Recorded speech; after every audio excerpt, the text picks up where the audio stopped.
Whenever you're playing through Fallout New Vegas, you have plenty of different options to choose from when it comes to healing. You can use stim packs, you can go to doctors and pay to be healed, you can use food items, or you can sleep in a bed. But today I'm going to be going through Fallout New Vegas with one of the more obscure options for healing, and that's why today I wanted to ask if you can beat Fallout New Vegas while only using cannibalism for your healing source.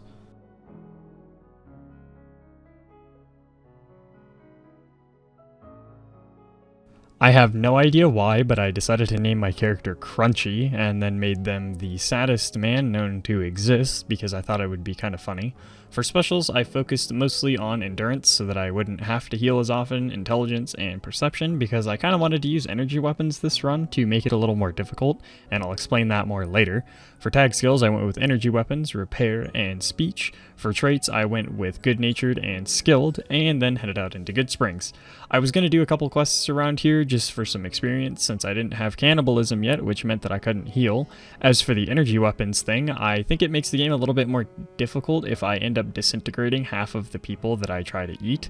So after bartering with Chet and picking up a laser pistol as well as a handful of ammunition, I went off to talk to Sunny so that I could do the tutorial in Goodsprings, which would allow me access to the Ghost Town gunfight quest. Speaking of, I shot Joe Cobb in the back of the head with a shotgun shell and went off to talk to Ringo about starting the Ghost Town gunfight quest, most of which was just going to be me asking people if they would help. I asked Sunny and Trudy because I couldn't pass any of the skill checks to ask anybody else. After that, I went back to Ringo and told him that we were ready to start, and the powder gangers arrived. This was probably the easiest time I've ever had with this quest because for some reason none of them decided to aggro to me, so they all just died to the laser pistol. I also stopped by the schoolhouse to kill the mantises inside because I wanted experience, and went back to Chet to restock on supplies before heading off towards Prim. I figured heading off towards Prim was a good idea because the convicts there would hopefully get me up to level 4 so that I could take the cannibal perk and start healing. I did kill Barton Thorn on the way there because he's a defenseless, worthless human being and also free experience. Some geckos also lost their lives to the laser pistol. I also disarmed the frag mines and took them for later. I can't remember what I used them on, but I'm pretty sure I killed somebody with them. I abused New Vegas's overpowered stealth system to deal with the convicts here, which was really helpful as I didn't want to waste a whole lot of health already. One of them even had a laser RCW, which was absolutely fantastic, minus the whole not having ammo situation, considering it only came with 27 electron charge packets. So after killing pretty much everyone outside, I decided I would go inside and start killing everyone in there as well. I picked up a really nice classic Fallout 1 laser rifle in there, which I would be using a lot later once I had ammo for it, and everyone else went down without too many issues. I didn't get under half HP in here, so I considered that a success, and went off towards Mojave Outpost, mainly to deal with this one group of raiders that is right here on the way, because that would indeed give me enough XP to get to level 4. I did just go inside and honestly noob tube the entire room because it killed almost everybody except for the 2 strongest raiders in there who nearly killed me, but I did level up and managed to get the cannibal perk, which I promptly used to eat all of the corpses that I left outside so that I could heal up. Once that was done, I headed off towards Mojave Outpost at full HP, luckily, and booped a couple rad scorpions because I needed some more experience. I did some trading with the caravan that was nearby and managed to buy a tri-beam laser rifle after selling nearly everything I had, as well as spending almost all the caps that I had.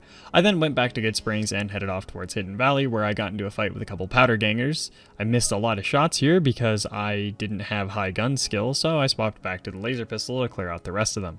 Once I'd made it to Hidden Valley, I tested out the tri-beam laser rifle on the centaurs here, which I kind of forgot how good this weapon was, but it also had a really glitched animation when shooting it, so I didn't keep it for that long. I did use it to kill Tabitha though, because that would be a crazy good boost for experience points early on with that quest being out of the way, and continued off towards the strip.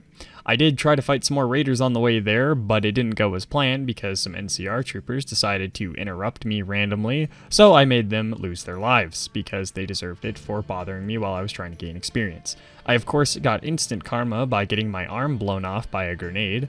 I had zero way of healing this at this point because I don't think I had any doctor bags, so I had to make it to a bed or buy a doctor bag.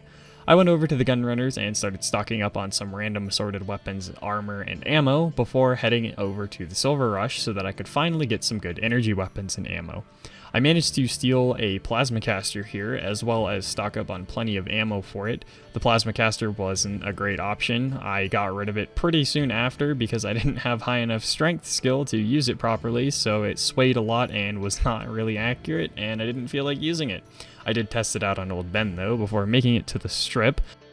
For once, I didn't head directly to the Omertas and slaughter them, even though I thought about it. Instead, I went over to the tops and got that quest done so that I could get some more experience, and had Swank send Benny up to his room. This is why I didn't use the plasma caster anymore. I somehow managed to miss 3 point-blank shots at Benny's head while I was standing right here, and had to swap to an AK to just spray him down with. I don't know why the plasma caster had that low accuracy, but whatever. I went outside and killed Vulpes. An NCR trooper witnessed that, so I'm sure he enjoyed that. I did some more stocking up on supplies before heading back out on my adventures. I wanted to make sure that I had enough ammo for it.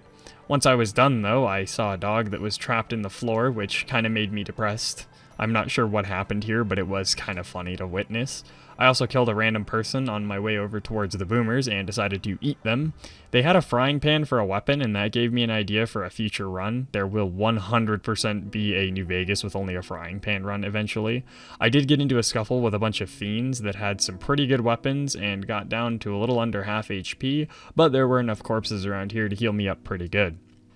After I offed George, I decided I was going to be somewhat nice to the boomers this time, but George didn't deserve that treatment, so after making it through the artillery completely unscathed, I talked to the boomers who let me in, and spent a few minutes talking to Pearl, who gave me some tasks to go help with. For some reason, Malcolm Holmes was a god among men because Malcolm Holmes was a literal god among men for somehow making it into the boomer camp, so I dispatched him from the land of the living, got the signal emitter from Loyal so that I could kill the ants pretty easily, and speaking of, I headed over there next to clear out the ants, except I only killed like 3 of them in here before just running over to the nest and planting the signal emitter. Once that was done and the entire station was powered up again, I headed outside to repair all of the arrays, as I had a high enough repair skill at this point to do it. I kept my repair skill high enough because energy weapons are a pain in the ass to repair. By now, I was accepted with the boomers, and I immediately turned around and slaughtered Pearl for it. I didn't feel like doing the whole walking simulator part for the end of the boomer questline, so I just, killed them and then headed back to the strip because I didn't feel like doing the rest of that.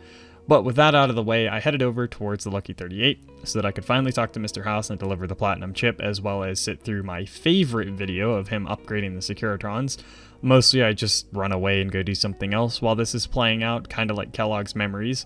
Emily Ortel died when I left because she aggravated me by asking me a question, and I went over and killed the Omertas.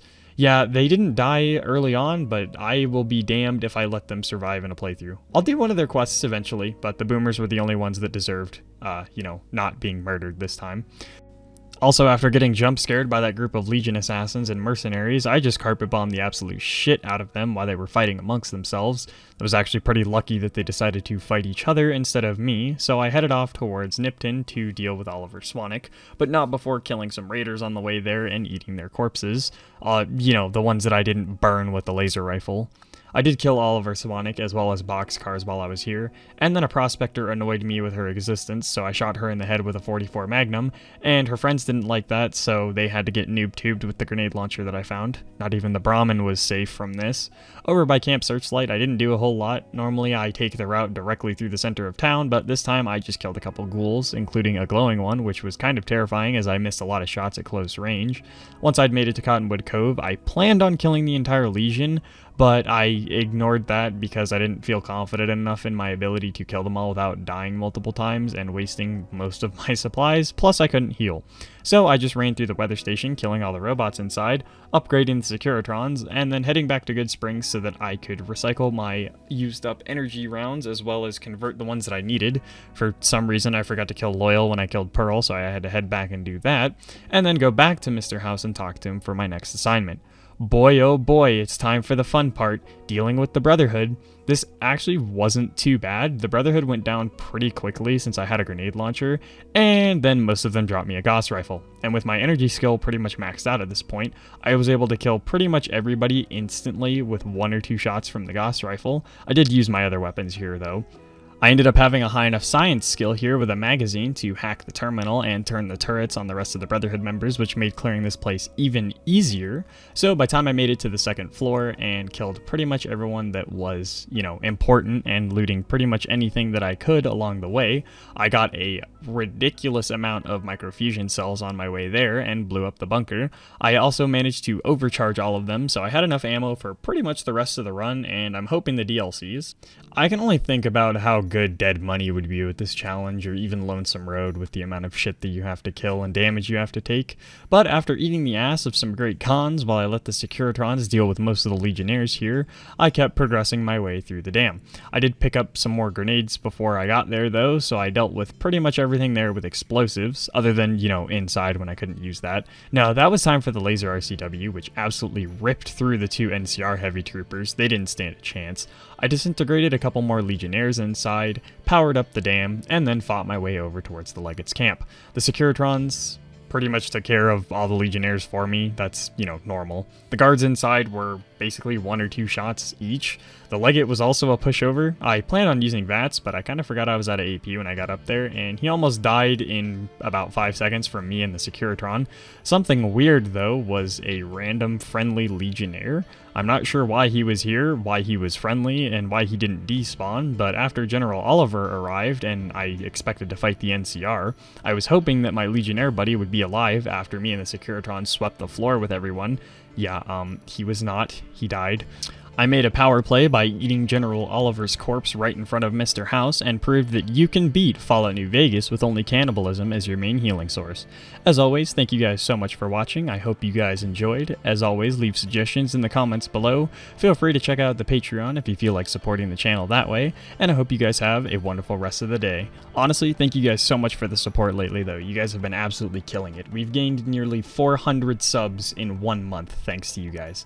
I'm absolutely ecstatic that I get to do this kind of content and people are enjoying it, so as always, thank you guys so much.